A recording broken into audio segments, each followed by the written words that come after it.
Padamihin lang natin yung views.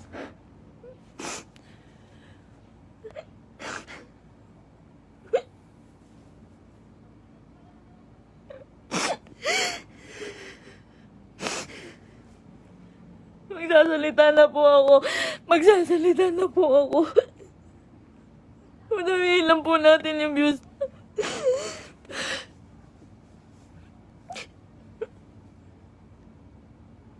Magsasalita na po ako. Pipilitin ko pong isa-isahin. Pipilitin ko kahit gano'ng katagal tong live na to. Iisa-istain ko po ang panggagago sa akin ni Merc. Ni Christian Merc Gray.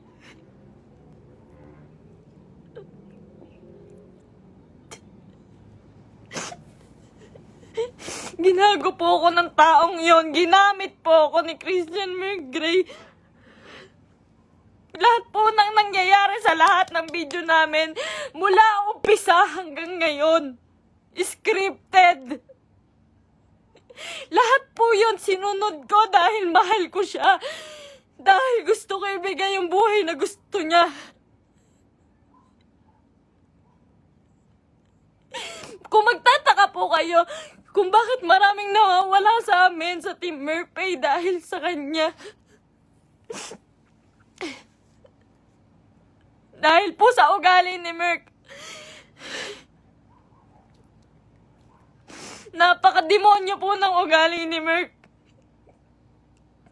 Ginago niya po lahat.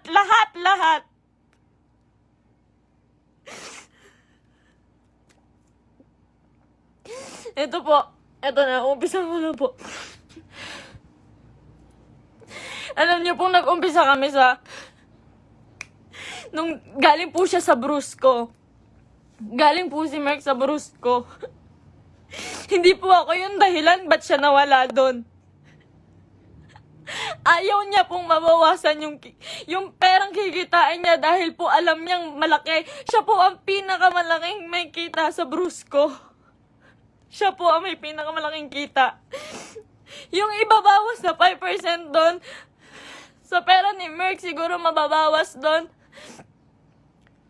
16,000.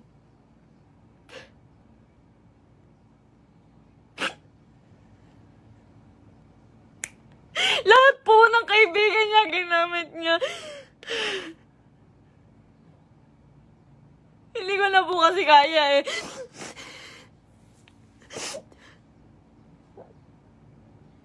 Sobra po yung ginawa ni Merc.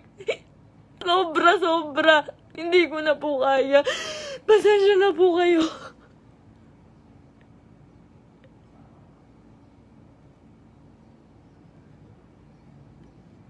Napakawalang hiyang tao niya ni Merc. Lahat po ginago niya, pamilya ko. Lahat po ng tao sa paligid niya, ginamit niya po. Scripted po lahat ng nangyayari. Sinusunod ko po siya. Kung makikita niyo po, lahat po ng video namin, puro bastos dahil po yun sa kanya. Ayoko po nun, walang may gusto nun. Kayo na pong bahala kung maniniwala kayo ngayon. Wala pong may gusto nun. Lahat po binigay ko sa taong yun.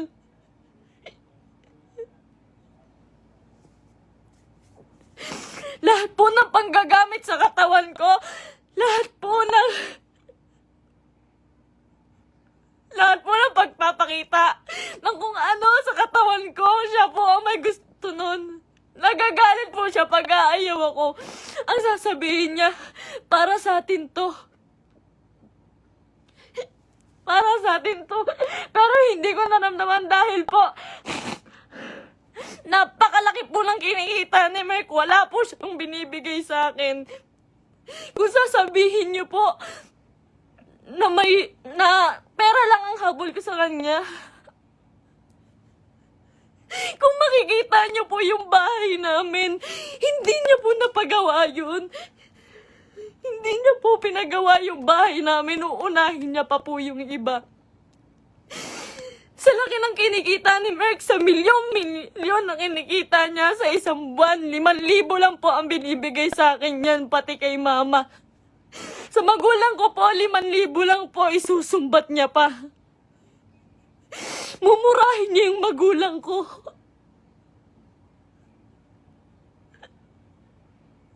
Sasabihin niya, manang-mana ka sa magulang mo. Ang bobobo niyo. Lahat kayo plastic. Ginaganon niya po yung magulang ko, hindi ko na po kaya. Ngayon po, nawawala po si Merk ngayon. Lahat po ng nangyari, scripted po. Scripted.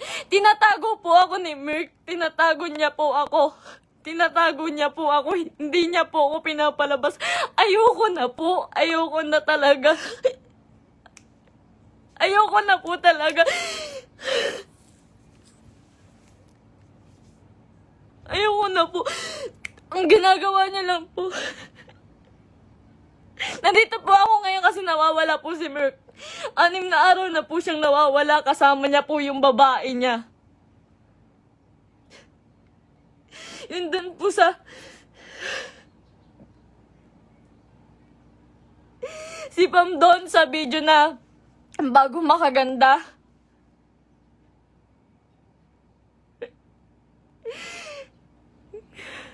Huwag niya po sisihin yung kambal doon, si Chen Chen tsaka si Tantan.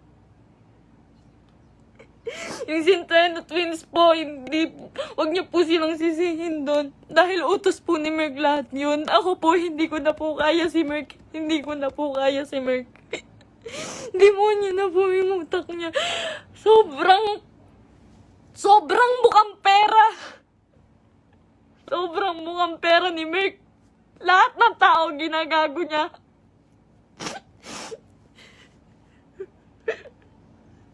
Sinisira niya po. Yung nanay ko po.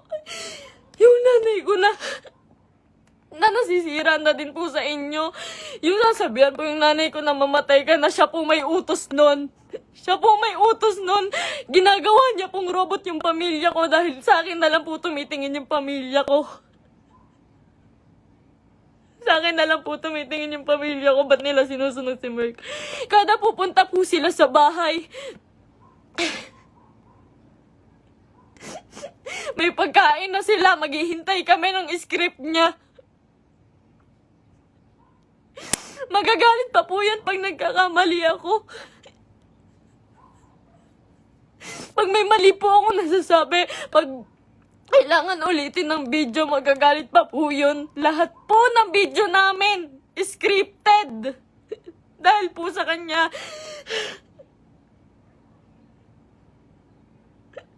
Sobrang abusado. May babae po si Merk ngayon. Yung babae nga, yung Pam po. Grabe, Merk. Pinatulan niya pa. May anak na po yun. May anak na. Sabi niya. Sabi ko nun, Mahal, baka naman papatulan mo yan. Baka naman totoohanin mo. Ang sabi niya nun, hindi. Kamukha yan ng ex ko. Hindi ako papatol dyan. Ginagago niya yung babae sa akin. Sinisira niya. Sabi niya, tanginang mukha yan. Papatulan ko ba yan? May anak na. Ginaganon niya yung babae. Ngayon, nandun siya. Sa Quezon po si Merk. May katibayan po ko. Lahat. Kahit sa chat, kahit yung babae. Nahuli ko po kasi dahil po dun sa post ng babae, nag-post po yung babae. Nakasama po yung sasakyan namin. Tapos yung cellphone ko po, nagla-login po yun sa Quezon.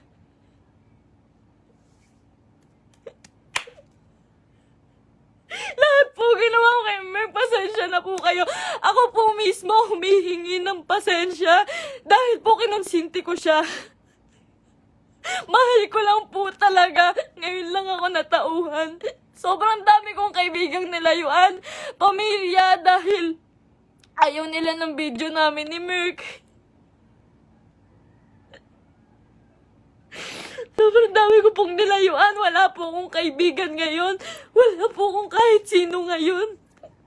Dahil kay Merk, dahil iniingatan ko po siya.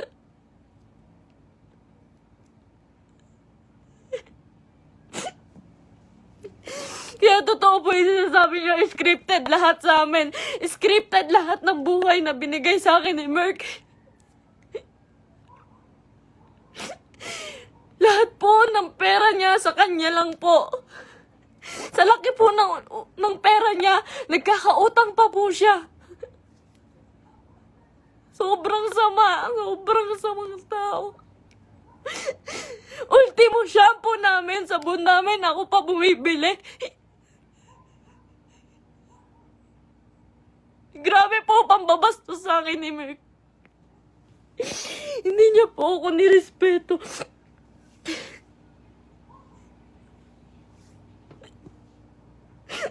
Nawalan po ako ng kaibigan dahil sa kanya. Huwag niya po sisihin lahat po ng taong nakapaligid kay Merk. Dahil po lahat yun inuutusan niya. Sobrang bossy. Hindi niya naman po pinapalamon.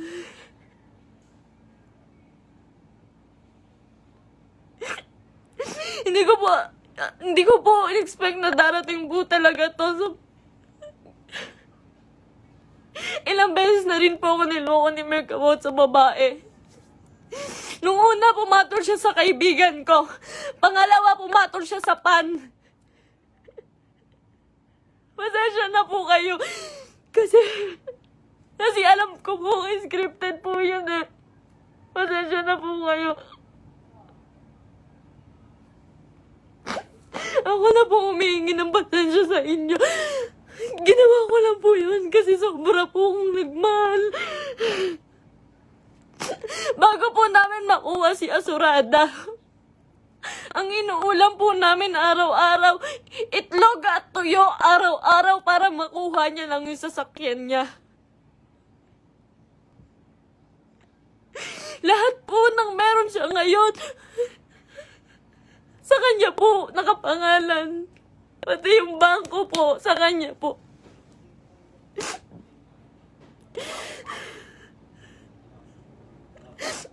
Paghihingi po ako sa kanya, hindi po yun magbibigay. Ultimo sarili kong damit, ako pa bumibili. Sa isang buwan po, 5,000 lang ang binibigay niya sa pamilya ko. Tapos susumbatan niya pa.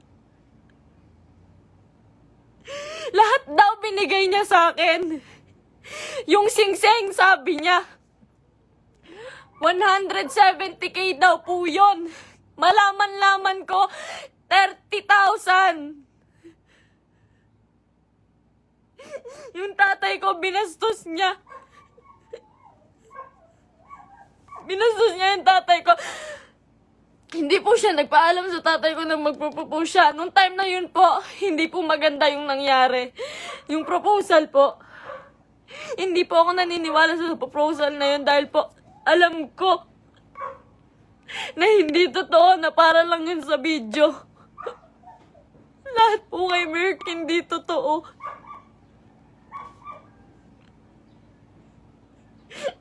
Yung buhay niya, yung pagkatao niya, yung buhay na binigay niya sa akin, hindi po yun totoo.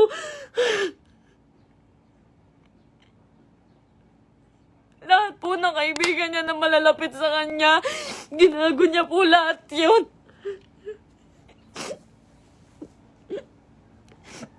May nakakita po sa kanila dito sa Naik.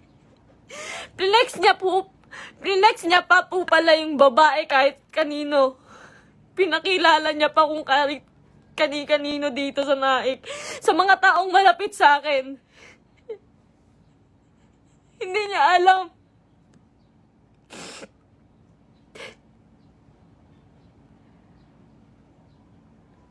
Grabe po yung ginawa sa akin. 3 years po akong nagtiyaga. Isang buwan po akong nakakulong. Isang buwan po akong nakakulong sa kwarto.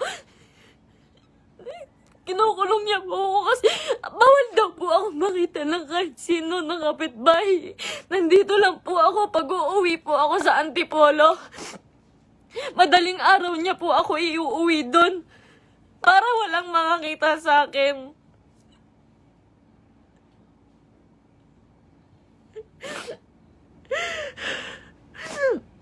Lahat po ngayon suko na kay Merk. Nung isang araw po nasa ospital ako kasi nagtake po ako ng anxiety. Sobrang depressed na po. Sobrang depressed na po. Hindi niya alam yun. Hindi niya alam na naghahanap ako sa kanya. Kahit saan naghahanap po ako. Naghahanap ko siya eh. Kasi mahal ko po siya eh.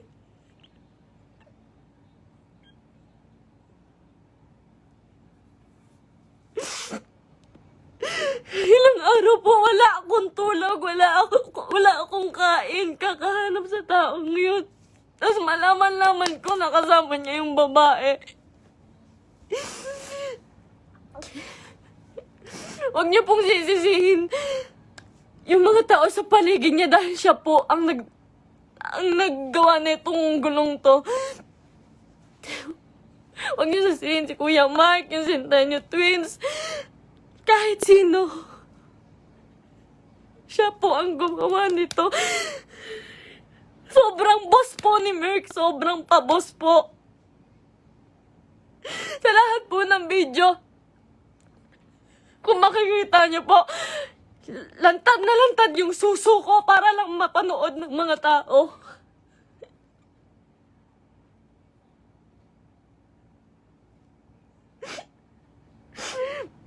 Para lang panoorin niyo, para lang magkapera siya. Lahat po ng taong nawala po sa amin, hindi ko po masisisi. Eternals TV, Brusco, Arnold, Tatay Onin. Marami pa pong nawala sa aming mga kaibigan dahil po sa kanya. Dahil hindi po nila kaya. Hindi po nila kinakaya si Merk. Nagmahal lang po ako. Pasensya na po. Pag mag-short film po kami, magkamali lang po ako ng unti. Nangina naman mahal, galingan mo naman.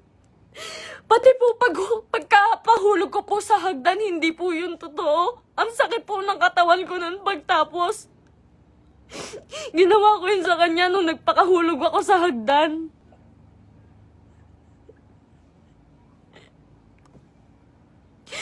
May mga pasa po ko lagi pag may nangyayaring hindi magandang prank. Lagi po ako nagkakasugat, nagkakapasa dahil po sa ginagawa namin. Hindi po ako nanghingi ng kahit piso kay Merk. Hindi po ako nanghingi ng kahit piso kay Merk. Hindi po. Lahat po ng account siya po may hawak. Kinukontrol niya po lahat. Hindi niya po mapagawa yung bahay ko. Sabi niya po sa CR namin, mahal, hindi ako magsi-CR dyan. Hindi po siya nag-CR sa CR namin sa bahay.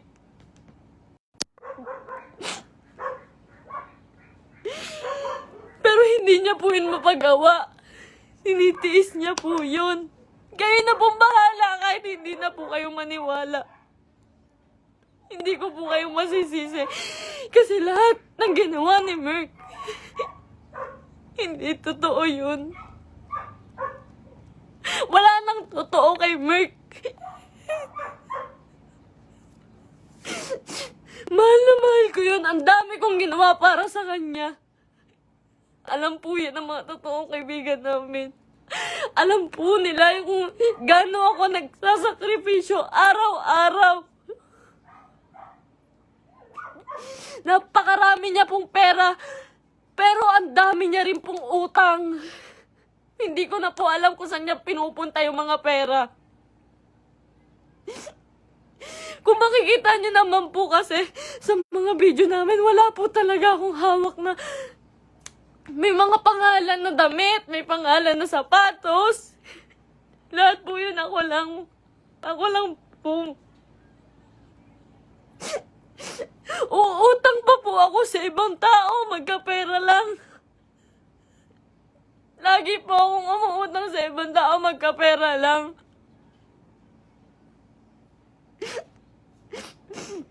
Ayun po, hindi ko na po kaya. Hindi ko na rin po talaga kinaya. Wala pa po akong tulog kain. Na-hospital pa po ako. Hindi po ako nagmamakaawa sa inyo. Wag po kayong maaawa sa akin. Gusto ko lang naman po sabihin sa inyo yung totoo. Kasi ayoko na pong may mga taong masaktan. Ayoko na pong... Hindi ko po kasi talaga kaya yung mga bash. Hindi ko po yun kaya. Nag-aaral po ako noon. Pinatigil niya po ako sa pag-aaral para lang po sa video. Yung pangarap niya po yung sinunod namin eh. Yung pangarap niya, tinabi ko na po yung pangarap ko. Grabe yung sakripisyo ng pamilya ko. Grabe. Sasabihin niya, yung nanay mo, plastic. Yung nanay mo, sa Cebu po. Sa Cebu, hindi siya nahiya. Hindi po siya nagbigay ng kahit ano, na kahit piso lang doon sa tiniran namin. Iniwan niya po ako doon para lang po sa babae. Sabi niya po may sponsor. Iniwan niya po ako sa Cebu. Magkasama po kami doon isang araw po. Ang usapan po, 1 linggo po kami doon. Kasi po pupunta na po kaming Canada. Mas malaki po kasi yung kita sa Canada. Kaya po kami pupunta ng Canada, pero hindi ko na po kaya.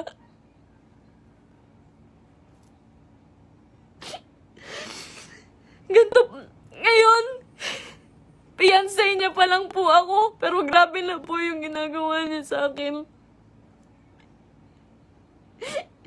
Sobrang mukhang pera ni Merk.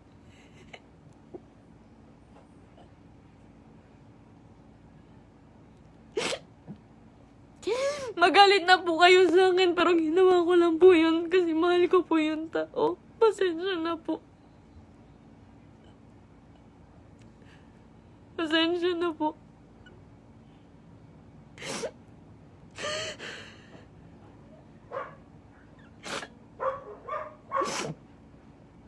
Ngayon po, wala pa rin po si Merk. 6 na araw na po siyang nawawala. Pinabayaan niya po ako mag-isa nang walang pera. Wala po akong hawak na pera. Pinabayaan niya po ako. Iniwan niya po ako. Ang dami ko na pong utang ngayon kasi po wala akong hawak na pera. Tapos hahanapin ko siya.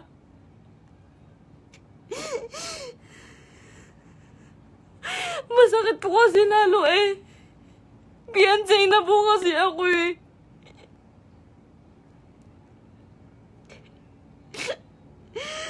Sobrang pasensya na po sa inyong lahat. Sobrang pasensya na po. Mahal ko lang po yung tao. Pero ngayon po suko na po ako. Pagod na po ako. Pagod na ako.